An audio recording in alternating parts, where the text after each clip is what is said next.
السلام علیکم ورحمۃ اللہ۔ بسم اللہ الرحمن الرحیم۔ رب اشرح لی صدری ویسر لی امری واحلل عقدۃ من لسانی یفقہوا قولی، آمین یا رب العالمین۔ آج کا ہمارا سبق اسم کے متعلق معلومات نمبر 3 پر ہے، جو کہ ہے وسعت۔ وسعت کہتے ہیں گنجائش کو، اور وسعت کے لحاظ سے اسم کی 2 اقسام ہیں، معرفہ اور نکرہ۔ لیکن وسعت ہوتا کیا ہے؟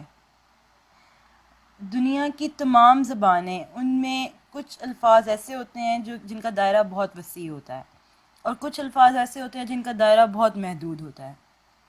مثلاً عربی زبان میں آدمی کا لفظ، اس کے لیے رجل آتا ہے، تو دنیا کے اربوں افراد اس لفظ کے دائرے میں آ سکتے ہیں۔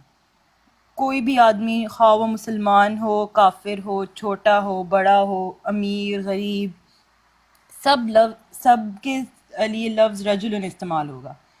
اس کا مطلب ہے کہ اس لفظ کا دائرہ بہت وسیع ہے۔ لیکن فیصل اگر ہم کہیں تو یہ بھی ایک لفظ ہے، ایک اسم ہے، اور اس اسم کا دائرہ بہت محدود ہے، کیونکہ ہر آدمی رجل تو ہو سکتا ہے لیکن فیصل نہیں ہوگا۔ فیصل صرف اسی کو کہا جائے گا جس کا ذاتی نام ہی فیصل ہوگا۔ یہاں تک تو بات ہو گئی وسعت پر۔ اب اس کی اقسام کی طرف چلتے ہیں۔ وسعت کی اقسام ہیں معرفہ، اسم معرفہ اور اسم نکرہ۔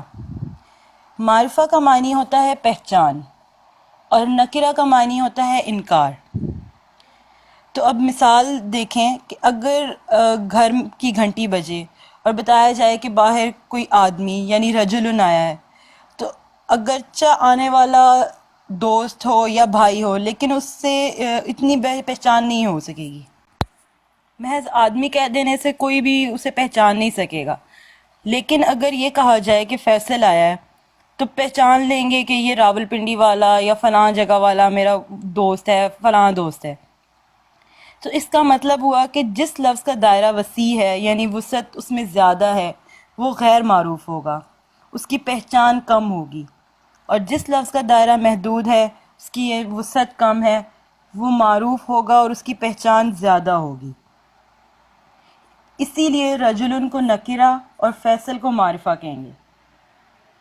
کوئی بھی لفظ ہو، وہ یا تو نکرہ ہوگا اور یا پھر معرفہ ہوگا، ان دونوں میں سے کوئی نہ کوئی اس پہ لازماً اپلائی ہوگا۔ اسی لیے معرفہ ایسا اسم ہے جو کسی معروف یعنی جانے پہچانے خاص شخص، چیز، جگہ کے لیے استعمال ہو، اور نکرہ وہ غیر معروف اسم ہے جو کہ عام چیزوں کے لیے استعمال ہوتا ہے۔ عام طور پر ہم کہتے ہیں کہ اسم معرفہ پراپر ناؤن ہوتا ہے اور اسم نکرہ کامن ناؤن ہوتا ہے، لیکن ایسا نہیں ہے۔ اسم معرفہ ہوتا ہے definite noun. Proper noun definite noun کی ایک قسم ہے، یعنی کہ اسم معرفہ کی ایک قسم ہے جس کو پراپر کہا جائے گا، لیکن اسم معرفہ ڈیفینیٹ ناؤن ہے، اور اسم نکرہ جو ہے وہ کامن ناؤن یا انڈیفینیٹ ناؤن کہلائے گا۔